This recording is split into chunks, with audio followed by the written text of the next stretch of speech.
first specialized health program where medical doctors consult for free and advise you on women radio. The program airs from 10 a.m. Monday through Friday. Today's program is proudly powered by TeleDoc, a secure digital platform that allows you to consult verified doctors anytime, anywhere. Every Wednesday and Thursday, we feature trusted doctors from the TeleDoc network to answer your health questions live. My name is Hassan Imatullah. Today's topic is a sensitive one for many parents: autism. Over the years, awareness about autism spectrum disorder has increased, and yet many families still struggle to recognize the early signs. Some parents notice that their child maybe isn't speaking like other children. Others observe that their child avoids eye contact, seems withdrawn, repeats certain behaviors, or reacts differently to sounds, textures, or social situations. And there's the challenge of parents not wanting to admit something is wrong. And because autism presents differently from one child to another, it can sometimes be missed, misunderstood, or identified much later than it should be. Early recognition is important because the earlier support begins, the better the outcomes for many children. Today, we'll be discussing what autism is, the sign every parent should know, when developmental differences become a concern, common misconceptions about autism, and how parents can seek help and support. Our radio doctor for today is Dr. Chisom Pascaline, who will help us understand autism spectrum disorder and what every parent should be looking for. Good morning, doctor, and welcome to the program. Good morning, Dr. Chisom.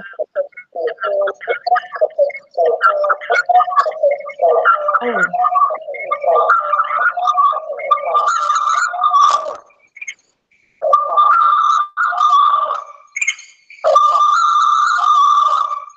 Dr. Chisom, I can't hear you.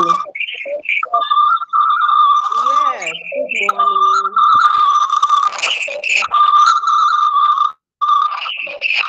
Dr. Chisholm would need you to mute one of your devices because there's feedback from your devices.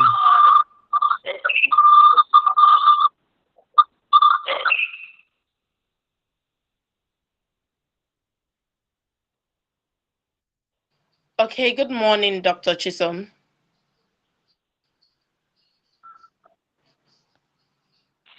Yes, good morning. Okay, how are you today?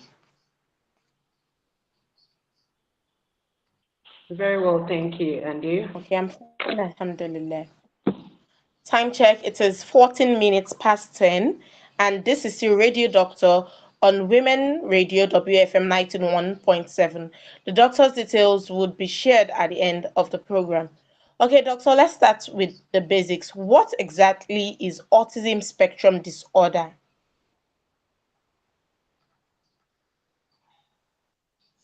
Okay, so autism spectrum disorder, autism for short, is a Oh, neurodevelopmental disorder. oh, I'm sorry, Dr. Chisholm. Yeah, Yes. yeah. Can you hear Yes, I me? can hear you. I can hear you. Okay, so I said autism spectrum disorder, ASD, or autism for short, is a neurodevelopmental disorder that spans across certain areas of an Okay. individual. It Okay. affects social communication. It affects, um, behaviors, repetitive in terms of behavior, and then sensory issues. So these are the Okay. three main areas that are affected by. Yeah. Okay. Why is it called a spectrum disorder? Is it a disease, a developmental condition, or something else entirely?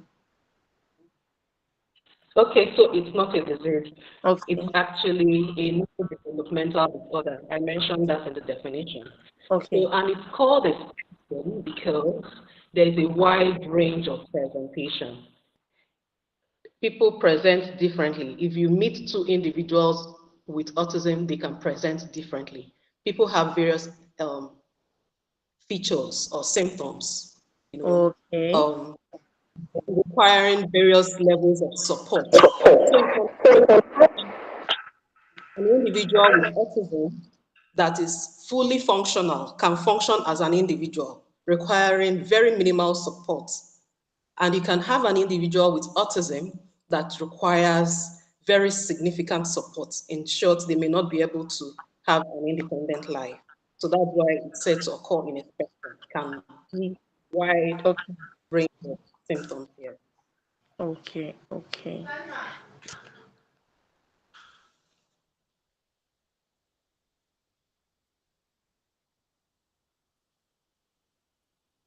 I'm going to continue on behalf of Nima. Good morning, Dr. Chiso, once again. I think she's having technical issues. All right. The next question for you, thank you so much for joining us, is how common is autism among children today? And I'm asking that question because we find that there are behavioral differences, like you mentioned, that we see, and parents are unwilling to admit that maybe there's something wrong with their child. So, how common is autism today? Okay, so according to the WHO, globally, autism is said to occur in 1 in 100 children. So 1 in 100 children globally have autism. Okay. You understand? When applied to Nigeria, we have issues with statistics, but the Mm-hmm. recorded data actually estimated at around 600,000 Mm-hmm. as at the last assessment. However, if you check 1 in 100 children and apply that's like 1% of children with the Mm-hmm. Nigerian population of Mm-hmm. 200 million, and about 46% of that being children, you have a higher level or a higher percentage of children Mm-hmm. have been on the autism spectrum. So you can have up to 1 million children or more in Nigeria, but globally is 1 in 100, according to WHO. Hmm. So is it a CDC, however, case? Please go ahead. I said CDC, however, has a different figure. It stated its own. In the US, they said it's 1 in 31 children in the United States. Ah, Yeah.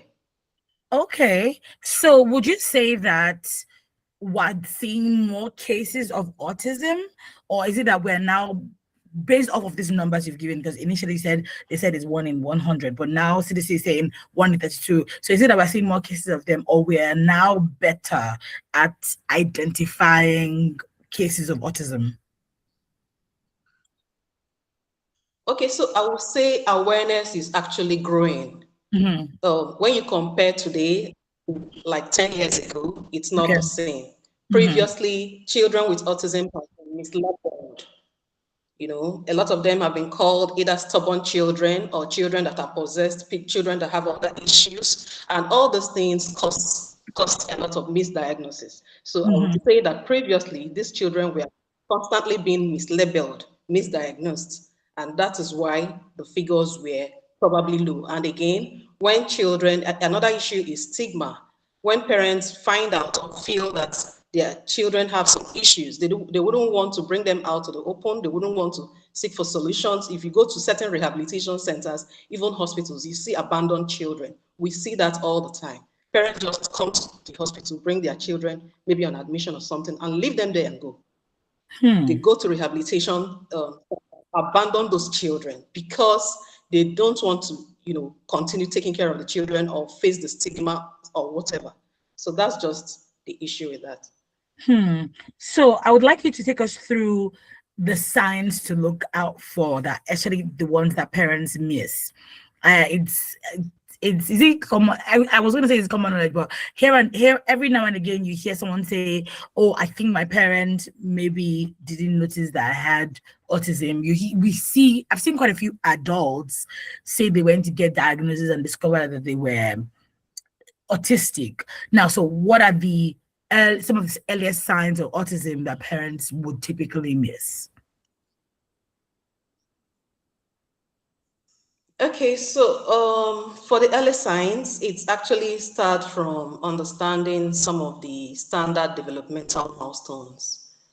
Yeah, so when a child is born, the child is expected to meet certain milestones. So when we talk Mm-hmm. about developmental milestones, it, it's actually some activities that about 75% or majority of children within a certain age range are able to meet up with. So if a child is not able to meet up with those features or those activities, it's worthy of note.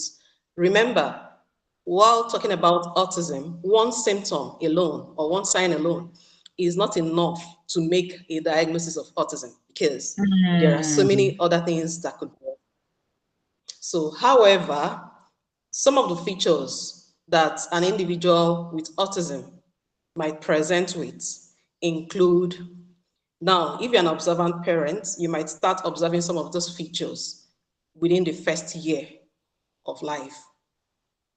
You understand? So, as at 2 months, a child is supposed to start developing what is called social smile. You understand? So the child is supposed to be able to smile when the child sees familiar faces and all of that. So if a child misses that, if you're an observant parent, you might be able to be able to understand, see that in the first year of life, that the child missed out on social smile, does not smile to familiar faces, does not try to, imitate faces. If you frown, if you're just trying to understand certain things within that first year. Also, other things like does not babble. Maybe in the first 1 year, the child is still not babbling and all of that. The child is not using gestures. The child does not point to show you things. Child does not wave, does not give high fives. The child has restricted patterns of play.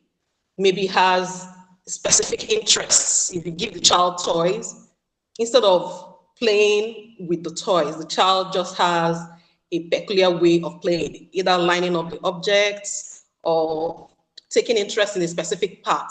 For instance, you give the child a toy car, and instead of playing with the whole car the way the child should, the child picks interest in maybe just the tire, the wheel, something like that. Yeah. Then for other children, after the first year, you may also be able to notice what they call echolalia, where the child just repeats. The child doesn't just have a functional language that can be used to communicate. So the individual might just sit and be repeating things that they heard over time or things that you just said to them instead of actually making their own requests. As at 1 year, a child should be able to, I'm still talking about, the communication aspect of it. A child should be able to use one word phrases like come, sit, and all of that, and also be able to understand one step instruction. But these individuals most times miss out on this. As at 2 years, a child should be able to have two-word phrases, let's go, sit down, all those kind of things, two-word phrases. So if the child does not have enough vocabulary for 2-year-olds, at least up to 50 words in this you should be able to say, okay, this is something worrisome. However, there is also something called delayed speech or speech delay. Yeah. This Yeah. is also an issue. It doesn't mean that the child has autism. It's just something that you have to look out for. If it gives you concern, you can bring the child to the hospital for a proper assessment. Now, there are other issues. The child may have repetitive behaviors. Some of them might just be pacing from one end to the other, might just be repeating certain words, humming, may just be doing certain things repetitively. You just notice that this child just keeps repeating this particular action. Then other things, the child may have specific interests. Maybe the child has one particular spoon or one particular thing that they insist on. Nobody can touch it. In short, anywhere you see them with that. They just have something they are very attached to. Something they are very, very, I don't know how to put it, very I much get attached you. to, actually. So yeah. So that is part of it. Another thing, clothes or doesn't like wearing certain fabrics. They might have issues with barbing their hair, making their hair. They might have issues with certain sounds. Maybe when you turn on the generator or when you turn on the fan or something like that. They might be overstimulated or understimulated by certain things, normal things that ordinarily shouldn't cause a problem, Mhm. becomes a problem. Yes. Other things that can happen, some of these individuals may have, self-destructive activities. They just, or self-behaviors, causing injuries on themselves and not being able to even notice that they have these issues. Other things are maybe lack of eye contact. You just notice that this person doesn't really give eye contact, doesn't, yes, doesn't really give eye contact, doesn't look at you while communicating, looks away. Another thing is that they may lack social cues. The person Mm. just doesn't understand what's going on. The person does, for an adult, the person doesn't, may not be able to pick up on social cues. Yeah. So these are some of the features or symptoms parents can notice. Wow, that was really exhaustive from eye Wow, contact that to was really repetitive exhaustive from eye contact to repetitive behaviors and all of that. That's really behaviors and all of interesting. that. I wanted to That's pick really up on delayed I speech. wanted to pick How up does a on parent delayed differentiate speech. between How delayed does speech the parent and autism? differentiate between delayed speech and autism? Okay, so for delayed speech, most times you will find out that the issue is just that communication. The child does not have these other issues. The issue is just with communication. And most times, even if it's delayed speech, the child is still able to understand certain things, just may not be able to express themselves. All right. Like Okay, you over can to tell you, the Nina. child to sit down. All right. Okay, what do you mean? Okay, Dr. Chisholm, I'm sorry for the earlier Okay, interruption. Dr. Shivam, I'm sorry for the interruption. Please, can you mute yourself because I think it's the feedback is going Can you insatiable. mute yourself? Because I think the feedback is going insatiable. Can I do what? Mute yourself. Okay, great. Nima. Okay. Parents often hear that every child develops differently. While that's true, what developmental red flags should never be ignored?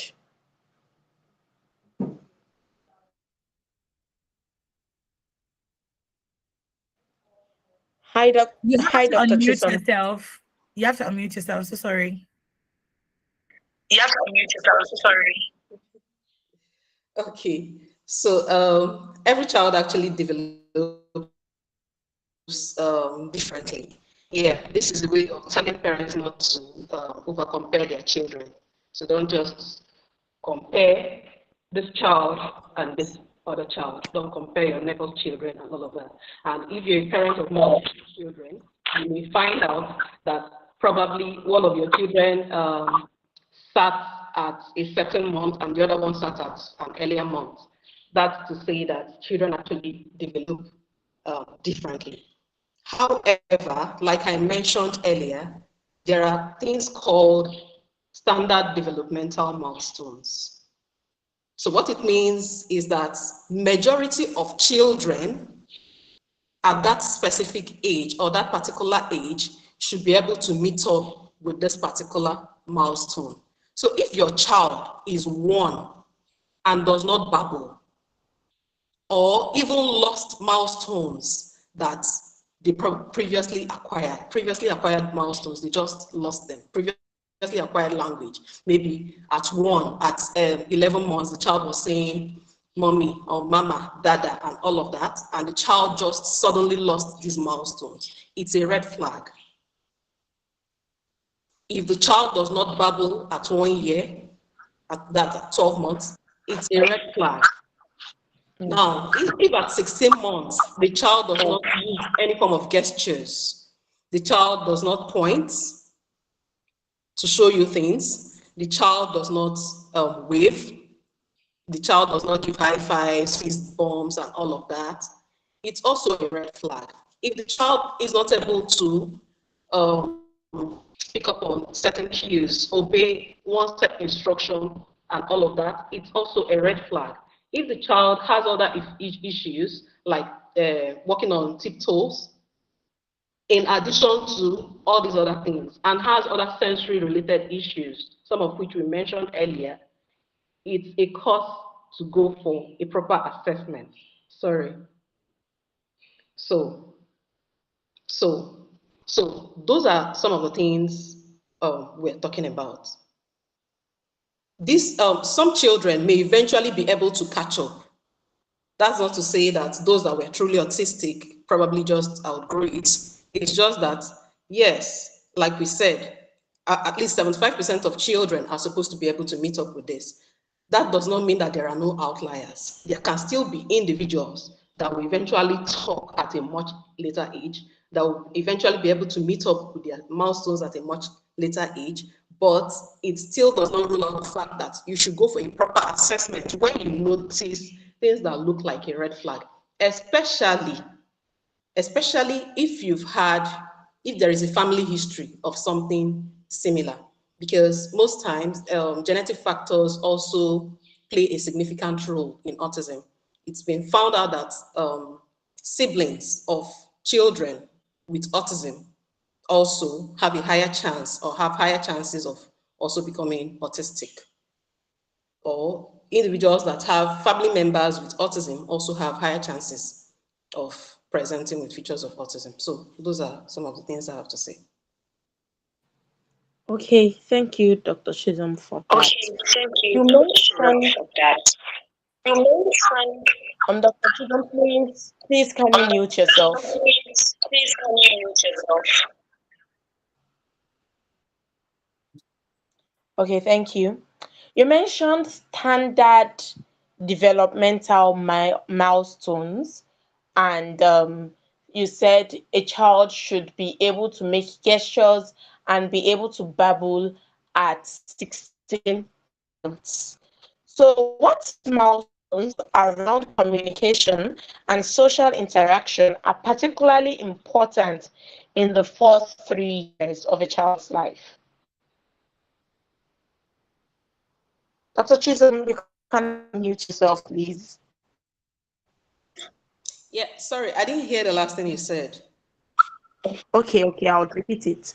I said, what milestones are around communication and social interaction are particularly important in the first 3 years? Okay, so in the first 3 years of life, the ones that are very, very important, like I said, if the child does not have a functional language, you can say child is not talking, non-verbal. If the child is non-verbal or does not have a functional language, or the child just repeats things said to them or things they hear, the so-called echolalia. Yeah, Okay. that yes, that is one of those ones. Another one is if a child does not have it does not use eye contact, proper eye contact. So an individual is supposed to be able to look at you, have an eye level observation while talking. So if they miss out on that, it's also something to worry about. Another one is restricted interests, like they have strict interests on specific um, activities or specific things. That is also another red flag. Another one is they have repetitive issues, repetitive behaviors. They repeat some things over and over again. Can be verbal, can be physical, and all of that. Sorry, the last part of the question was what? I didn't get that. You said around communication and Social interaction. social interaction. Okay, yeah. So social interaction, I already mentioned eye contact and all of that, picking up on social cues and all of that. So yeah, that's essentially that. Okay, thank you, doctor. Okay, thank you, doctor. Can children appear intelligent and still have And autism? children appear intelligent and still have autism. Yes. Yes. So there is a term they call high functioning autism, where at first glance, without being told, you may actually not know that this individual has autism. So another thing to know or to note is that autism may occur with or without um, intellectual disability. So it may not actually affect the intellect, and it may also affect. So there are individuals that have issues with their intellectual abilities. There are individuals that don't have issues with their intellectual abilities, and there are people with the so-called high functional autism. So ordinarily, you will not even know that they have, because they will excel in every other thing. They will do well in school. They will do well everywhere, but they have other issues. It's not just about being able to read, write, and communicate.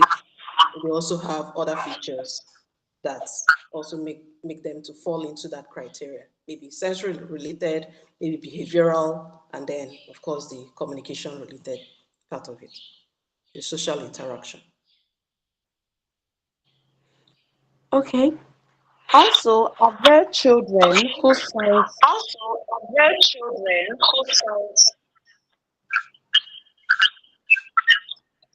Hi, Dr. Chisholm, please mute high yourself. autism please mute yourself? Okay, thank you. Are there children whose signs are subtle enough to be missed until school age? And how does autism present differently in girls compared to boys?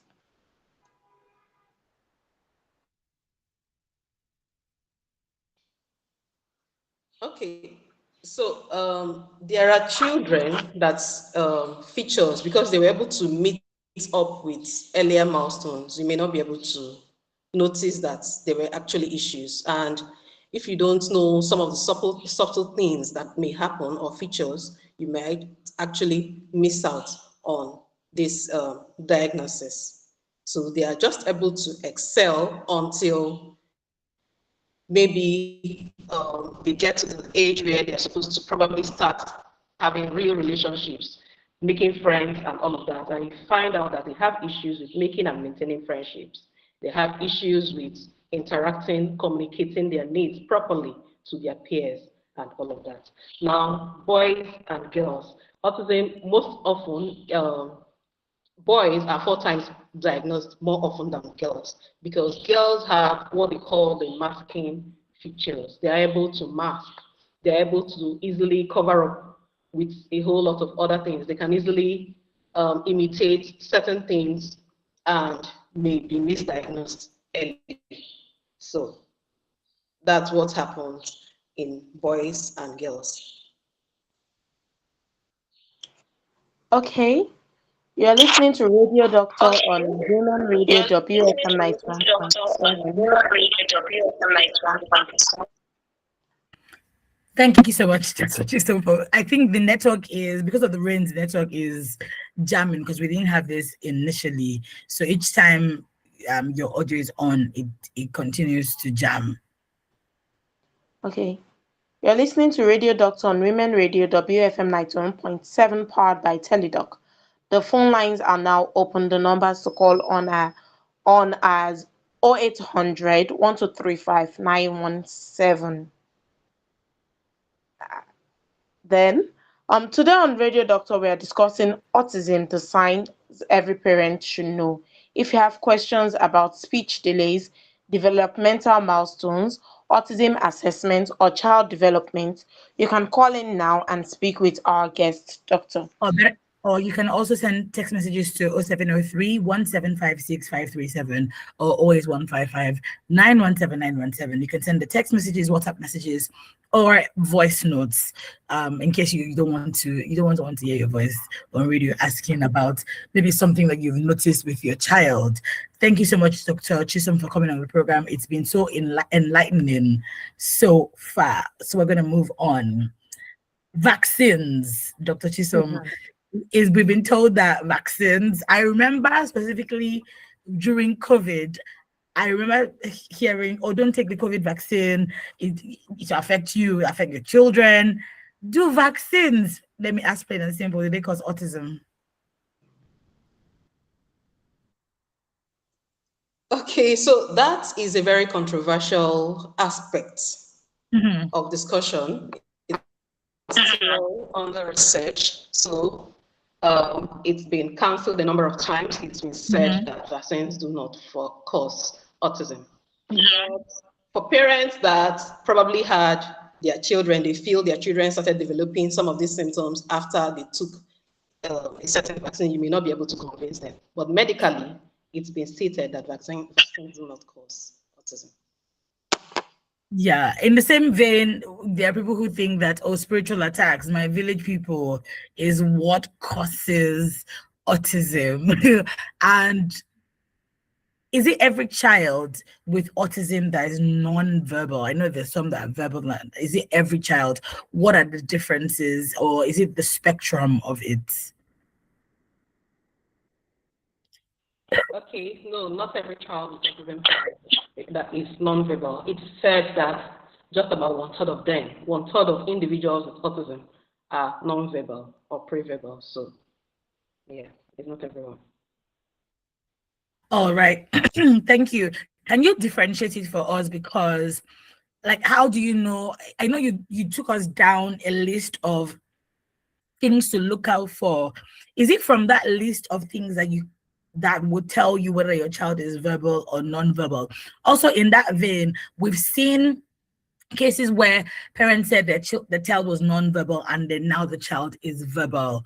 Can you walk us through all of that? Okay, so when you say an individual is non-verbal, if a child, like I said, a child of 1 year, 12 months, that's a child that is 12 months old, does not have functional language, at least four functional words, four words they can speak, that that child can be considered at that age, even though it's still too early to label the child, but it's something to put in there. Then if a child is two, a child at two is supposed to be making use of two-word phrases and should have a vocabulary of at least up to 50. So if the child is not able to have those, the child can also be said to have an impaired language development. You understand? So most times, for the other question you asked, you said, sorry, can you repeat that? Yeah, the other question I asked was for children who are non-verbal to become verbal. For children who are not What verbal can you to help us become through that? verbal. Please can you help us through that? Yes, individuals or children that are non-verbal can still become verbal. So that's why we stress on early intervention. Early intervention is typically when the child is below the age of 3. That does not mean that the child cannot still make serious progress even if older. So when you engage in early intervention, you go for therapy, speech therapy, occupational therapy, behavioral therapy, you go to special education schools and all of that. You do things you're supposed to do one-on-one. These individuals, these children need one-on-one. So when you do one-on-one, you do the things you're supposed to do, you can maximize outcome. These individuals that eventually grow to become almost independent. You find out that they're able to lead almost, normal, significant, have normal, significant life activities. They're able to cope. They're able to do things on their own. Yes. So when you engage the child early, you do all the things you're supposed to do early. better prognosis when you start early. All right, thank you so much, Dr. Chisom. I feel like I've skipped probably the most important question of all, which is how do you diagnose autism? Parents are wondering, oh, is it in normal hospitals to take them to? Are there specialized places to take children to be able to ascertain that, okay, yes, this child is autistic?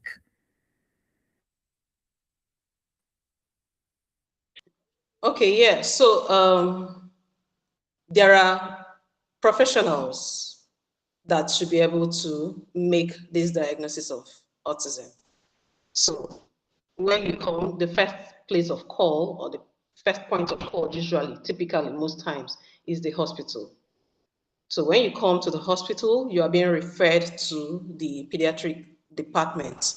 And in the pediatric department, it's most often the pediatric neurology department, child developmental centers, and all of that. So the pediatric neurologists can make this diagnosis. A child psychiatrist can make this diagnosis. A clinical psychologist can make this diagnosis. However, because there are limitations, we don't have as much manpower as should in most places and in most centers. There are individuals that have been trained to be able to do these assessments or evaluations on these individuals. So you can have individuals that are trained to be able to do that. A clinician properly trained can make these assessments. A speech therapist can assist with this. A behavioral therapist as well can also help with this. Yeah. Okay, thank you so much. I also like that you said that, people with autism, whether they're children or adults, can go on to live, uh, they can go on to learn to thrive and live fulfilling lives, right? So, what about for schools? What role do schools and parents, what role do they play in supporting children with autism? What we find in these parts of the world is that they hide their children when there's maybe a developmental delay, whether it's speech delay or because they are ashamed. How do we help? But then we find other kids who have developmental delays or autism who are allowed to play with other children who develop on time. It's like they don't see it. We've also seen people come bring their children. There's a trend now of parents, Nigerians who have autistic children abroad, bringing them home because for some reason they say when they bring them home, the children start talking and start playing and are normal. What is the role that we are all playing when it comes to these different scenarios that I have painted? Okay, so typically, so stigma thrives in silence. What you hide, might just cause a lot of more harm. So it thrives in silence. But when you speak about it, when you seek for help, when you notice that there are issues and start addressing those issues early, instead of hiding the child or believing it's village people or believing it's spiritual attack or something, you start getting the help you need early. Those days before this awareness, this large-scale awareness on autism came to place, you will hear about vocational schools where people with other issues, maybe schools for the blind, schools for the deaf, and all of that, they learn, vocational, they learn other things. You capitalize on the individual's areas of strength and make out something meaningful out of those individuals. So here in Nigeria, aside for the ones that are able to overcome the stigma and start looking for help, we have people can play, children can play, interact with anybody. Unlike outside the country where most times you're just there with your child and you may just be stuck, may not be able to know how to go about it. So these are some of the things. And then for schools, schools are also going on special trainings. There are special education teachers, even though they might be few. Schools are also going for specific trainings on how to handle children with special needs, because most schools have had either one or two children with special needs and now realized that these individuals have specific ways of learning. So they are also expanding their curriculum to be able to contain and include these individuals in the school curriculum. Yeah. All right, thank you so much, Dr. Chisom. We are running out of time. What's your final word to give to every parent who's listening to you today? What do you want them to remember when it comes to about autism, basically?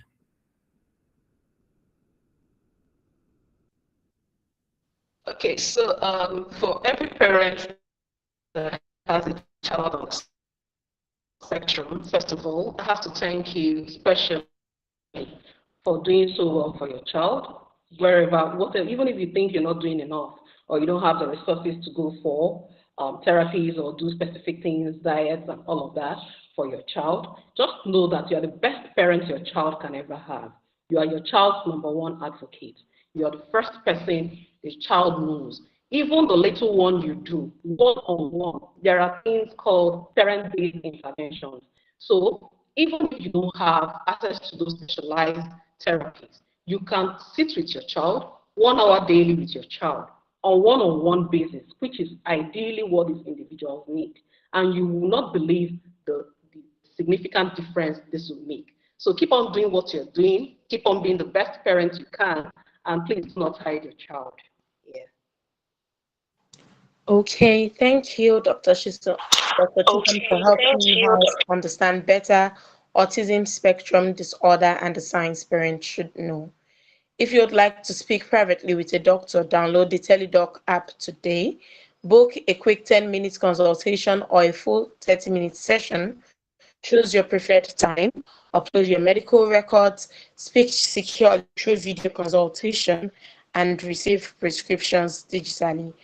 My name is Hassan Yatula, and I have with me From Olufumilayo. Yes, thank you so much, Uh, Dr. Chief, for coming on the program today. We truly, truly, truly appreciate you. This was very, very informative, right? And we saw like it and very, very in depth. Thank you so much for coming. Enjoy the rest of your day and happy new month to you. Thank you so much. Happy New Month.